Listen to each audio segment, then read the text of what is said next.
Relation avec les Sichémites. Ce récit présente une difficulté chronologique. Dina est une jeune fille en âge de se marier et les fils de Jacob sont des hommes faits.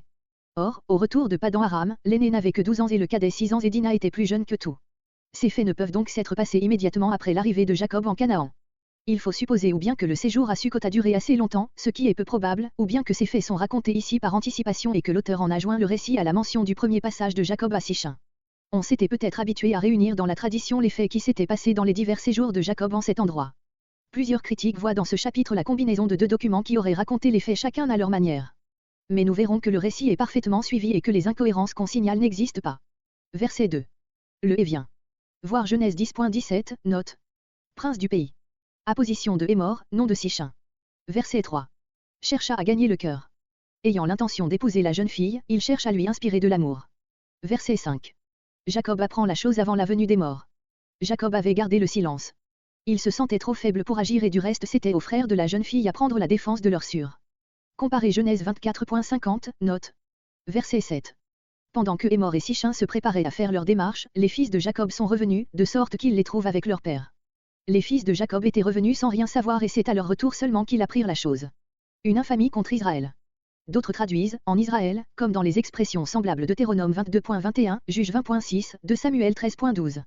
Mais là il s'agit d'une action commise par un membre du peuple, tandis qu'ici le coupable est étranger à la famille patriarcale. Israël désigne ici soit Jacob seul, soit lui et toute la famille patriarcale. Verset 8. L'embarras de Hémor se trahit dans son langage. Votre fille. Comparez verset 5 et Genèse 24.50, note. Verset 9. S'il avait accepté ses offres, s'en était fait de la famille élue, elle se serait fondue avec les Cananéens. Verset 11. Jacob et ses fils ne répondant pas, Sichem qui s'est tu jusqu'ici, prend la parole et met plus d'ardeur que son père. Verset 12. Prix d'achat, somme qu'on payait au père de la jeune fille. Comparez Genèse 24.18, note. Cadeau, à la jeune fille, comparez Genèse 24.53. Verset 13. Hémor et Sichem n'avaient pas dit un mot de l'acte de violence commis sur la jeune fille, mais les fils de Jacob ne l'ont pas oublié. Donnèrent des paroles, les paroles qui suivent. Ce n'étaient que des mots, car ils avaient dans le cœur de mauvais desseins. D'autres interprètes y voient plutôt des paroles sévères, des remontrances, mais il n'y en a pas trace dans ce qui suit. D'autres enfin admettent une transposition de mots et arrivent à ce sens très simple, les fils de Jacob répondirent à Sichem et à Hémor et leur parlèrent avec ruse. Nous préférons la première traduction, conforme au texte massorétique, lors même que le sens que nous donnons au verbe parler est extrêmement rare. Verset 17. Nous prendrons notre fille. Par suite de l'absence de ses frères, Dina était restée dans la maison de Sichem. Comparez verset 26. Verset 19. Faire la chose, prendre des mesures pour que le peuple tout entier se fît circoncire avec lui. Il était l'homme le plus honoré.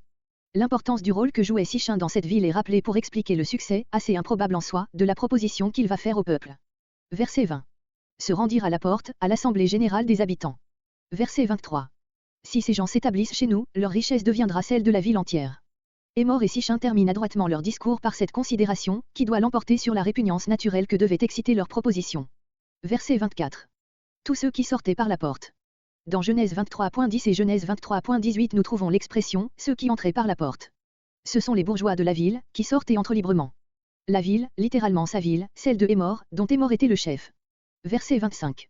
Au troisième jour, le jour critique à la suite de l'opération de la circoncision. Siméon et Lévi. Ce sont les deux d'entre les 6 frères de Dina, fils de Léa, qui avaient pris le plus à cœur l'outrage fait à leur sûre. Ils prirent sans doute avec eux tous leurs serviteurs. La ville étant fondée depuis peu de temps, la population ne devait d'ailleurs pas être fort nombreuse. Verset 27. Les fils de Jacob, tous les fils et non plus seulement Siméon et Lévi. Verset 30. Cananéens et Phérésiens. Voir Genèse 13.7, note.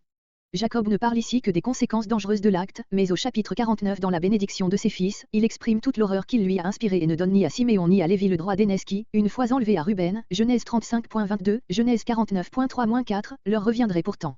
D'autre part, acceptant le résultat comme un fait et tenant compte de la vaillance et de la juste indignation qui avait animé ses fils, il se l'approprie comme un exploit qu'il aurait accompli par eux, Genèse 48.22.